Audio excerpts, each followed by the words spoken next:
ನಮಸ್ಕಾರ. ನಾನು ವೈದ್ಯ ಸಮರ್ಥ್ ಬೀರಾವ್, ಅಮೃತ ಆಯುರ್ವೇದಿಕ್ ಸೆಂಟರ್ ಬಸವನಗುಡಿಯಲ್ಲಿ ಪ್ರಾಕ್ಟೀಸ್ ಮಾಡ್ತಾ ಇರೋದು. ಈ ಸಂಚಿಕೆಯಲ್ಲಿ ನಾವು ಏನೇನು ಆಹಾರಗಳು ಸೇವನೆ ಮಾಡಬೇಕಾಗತ್ತೆ, ಈ ಒಂದು ರಕ್ತಪಿತ್ತ ಕಾಯಿಲೆಯಲ್ಲಿ ರಕ್ತಪಿತ್ತ ಸಮಸ್ಯೆ ಕಮ್ಮಿ ಆಗೋದಕ್ಕೆ ಏನೇನು ಆಹಾರಗಳು ಸೇವನೆ ಮಾಡಬೇಕು ಅಂತ ತಿಳಿಸ್ಕೊಡ್ತೀನಿ. ಹಿಂದಿನ ಸಂಚಿಕೆಯಲ್ಲಿ ಈ ಹೆವಿ ಮೆನ್ಸ್ಟ್ರಲ್ ಬ್ಲೀಡಿಂಗನ್ನ ಕಂಟ್ರೋಲ್ ಮಾಡೋದಕ್ಕೆ ಏನೇನು ತಿನ್ನಬಾರ್ದು ಮಾಡಬಾರ್ದು ಅಂತ ನಾನು ತಿಳಿಸ್ಕೊಟ್ಟಿದ್ದೆ. ಈ ಸಲ ನೀವು ಏನೇನು ತಗೊಳ್ಳೋದ್ರಿಂದ ನಿಮ್ಮ ಹೆವಿ ಬ್ಲೀಡಿಂಗ್ ಕಮ್ಮಿ ಆಗುತ್ತೆ ಅಂತ ನಾನು ತಿಳಿಸ್ಕೊಡ್ತೀನಿ. ದಯವಿಟ್ಟು ಪೆನ್ನು ಪೇಪರ್ ಇಟ್ಕೊಂಡು ಎಲ್ಲ ಬರ್ಕೊಳ್ಳಿ, ಪಾಲಿಸಿ. ನಿಮಗೆ ಹೆವಿ ಬ್ಲೀಡಿಂಗ್ ಇತ್ತು, ನೀವು 35 ವರ್ಷ ಜಾಸ್ತಿ ಇದ್ದೀರಾ, ಸುಮ್ಮನೆ ಹಾರ್ಮೋನ್ ಟ್ಯಾಬ್ಲೆಟ್ಸು ಅದೆಲ್ಲ ತೊಗೊಳ್ಳೋ ಬದಲು ಆಹಾರದಲ್ಲಿ ಸ್ವಲ್ಪ ಸಪೋರ್ಟಿವ್ ಆಗಿ ಮಾಡ್ಕೊಳ್ಳಿ. ಮೊದಲನೇದು, ಹಳೆ ಅಕ್ಕಿ ಸೇವನೆ ಮಾಡಬೇಕು, ಬಾರ್ಲಿ ಸೇವನೆ ಮಾಡಬೇಕು. ಇದು ಎರಡು ಧಾನ್ಯಗಳು ನಿಮ್ಮ ರಕ್ತಪಿತ್ತ ಕಮ್ಮಿ ಮಾಡೋದಕ್ಕೆ ತುಂಬ ಹೆಲ್ಪ್ ಮಾಡುತ್ತೆ. ಹೆಸರುಬೇಳೆ, ಅಲಸಂದೆ ಕಾಳು, ಕಿಡ್ನಿ ಬೀನ್ಸು ಇದು ಸೇವನೆ ಮಾಡ್ಬೋದು ಲಿಮಿಟ್ ಕ್ವಾಂಟಿಟಿಯಲ್ಲಿ. ಸಕ್ಕರೆ, ಜೇನುತುಪ್ಪ, ಆಮೇಲೆ ಈ ಕಬ್ಬಿನ ಹಾಲು ಸೇವನೆ ಮಾಡೋದು ಒಳ್ಳೆಯದು.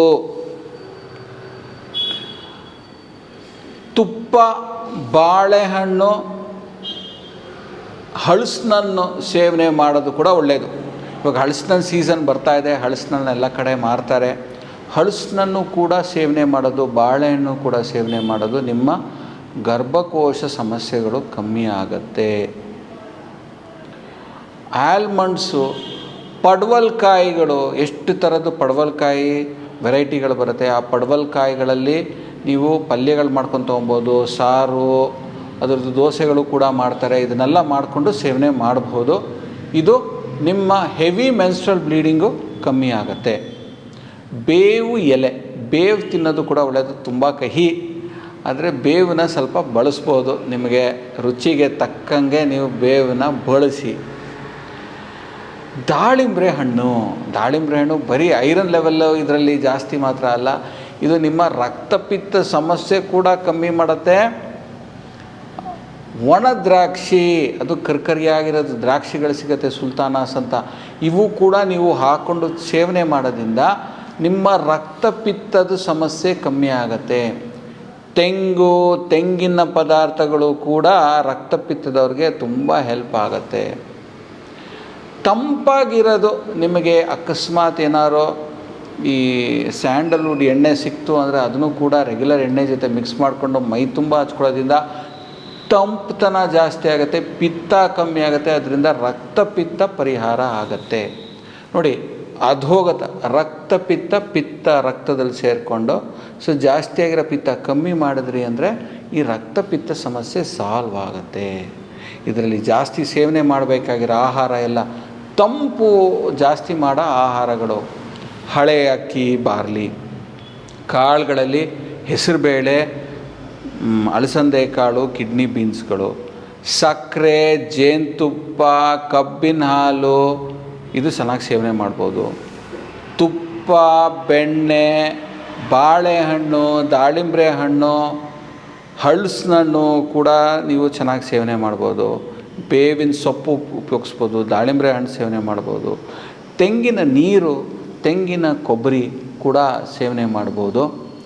ಮತ್ತೊಂದು ನಾನು ಹೇಳ್ತೀನಿ ಈ ವಿಚಾರದಲ್ಲಿ ಏನು ಅಂದರೆ, ಈ ಬ್ಲೀಡಿಂಗ್ ಆಗೋ ಟೈಮಲ್ಲಿ, ಈ 3-4 ದಿವಸ ಬ್ಲೀಡಿಂಗ್ ಆಗುತ್ತೆ ನೋಡಿ, ಜಾಸ್ತಿ ನೀವು ವ್ಯಾಯಾಮ ಮಾಡಬಾರ್ದು. ಆಯುರ್ವೇದ ಗ್ರಂಥ ಏನು ಹೇಳುತ್ತೆ ಅಂದರೆ, ಬ್ಲೀಡಿಂಗ್ ಆಗೋ ಟೈಮಲ್ಲಿ ಕಾಲುಗಳು ಮೇಲೆ ಚಾಚಿ ನೆಲದ ಮೇಲೆ ದರ್ಬೆ ಹುಲ್ ಮೇಲೆ ಕೂತ್ಕೊಬೇಕು ಅಂತ ಆಯುರ್ವೇದ ತಿಳಿಸುತ್ತೆ. ಇದು ಒಂದು ಹೈಜೀನ್ ಪ್ರಾಕ್ಟೀಸ್ ಆಗಿನ ಕಾಲದಲ್ಲಿ ಇರ್ತಾಯಿತ್ತು. ಆ ರಕ್ತ ಎಲ್ಲ ದರ್ಬೆ ಹುಲ್ಲಲ್ಲಿ ಶೇಖರಣೆ ಆಗುತ್ತೆ, ಅದು ನೀವು ಬೆಂಕಿ ಹಚ್ಬಿಟ್ಟು ಅದು ಕ್ಲೆನ್ಲಿನೆಸ್. ಈಗಿನ ಕಾಲದಲ್ಲಿ ಸಾಕಷ್ಟು ಪ್ರೊಟೆಕ್ಟಿವ್ ಪ್ಯಾಡ್ಸು ಇವೆಲ್ಲ ಇರೋದ್ರಿಂದನೂ ಕೂಡ ನೀವು ಮಾಡಬೇಕಾಗಿರೋದೇನು, ವ್ಯಾಯಾಮ ಮಾಡಬಾರ್ದು. ಜಾಸ್ತಿ ಸ್ಟೆಪ್ಸ್ ಹತ್ತೋದು, ಗಾಡಿಗಳಲ್ಲಿ ಸವಾರಿ ಮಾಡೋದು, ಅದು ನೀವು ಕಾಲೇಜಲ್ಲಿದ್ದೀರಾ ಹುಡುಗಿರು, ಆಮೇಲೆ ಮದುವೆ ಆಗ್ತಾಯಿದ್ದೀರಾ, ಮಕ್ಳಿಗೆ ಪ್ರಯತ್ನ ಪಡ್ತಾಯಿದ್ದೀರಾ, ಈ ಟೈಮಲ್ಲಂತೂ ಬಿಲ್ಕುಲ್ ನೀವು ಆ್ಯಕ್ಟಿವಿಟಿಗಳು ಮಾಡಲೇಬಾರ್ದು. 35-40 ವರ್ಷ ಆಗಿದೆ ಹೆಂಗಸರಿಗೆ ಹೆವಿ ಬ್ಲೀಡಿಂಗ್ ಇರ್ತದೆ. ಬ್ಲೀಡಿಂಗ್ ಆಗೋ ಟೈಮಲ್ಲಿ ದಯವಿಟ್ಟು ಆ್ಯಕ್ಟಿವಿಟೀಸ್ ಇಟ್ಕೊಂಬೇಡಿ, ಆಹಾರದ ಮೇಲೆ ಗಮನ ಕೊಡಿ. ಈ ಥರದ್ದೊಂದು 2-3 ಸೈಕಲ್ ನೀವು ಸತತವಾಗಿ ನೀವು ಈ ಫಾಲೋ ಮಾಡಿಬಿಟ್ರೆ ರಕ್ತಪಿತ್ತ ಡಯಟು, ನಿಮ್ಮ ಹೆವಿ ಬ್ಲೀಡಿಂಗ್ ಸಮಸ್ಯೆ ನಿಂತೋಗುತ್ತೆ. ಆಯುರ್ವೇದದಲ್ಲಿ ಒಳ್ಳೊಳ್ಳೆ ಔಷಧಿಗಳಿದೆ. ಮುಂದಿನ ಸಂಚಿಕೆಯಲ್ಲಿ ಒಂದು ಬೇರೆ ಕಾಯಿಲೆ ಬಗ್ಗೆ ತಿಳಿಸೋಣ. ಅಲ್ಲಿವರೆಗೂ ನಮಸ್ಕಾರ.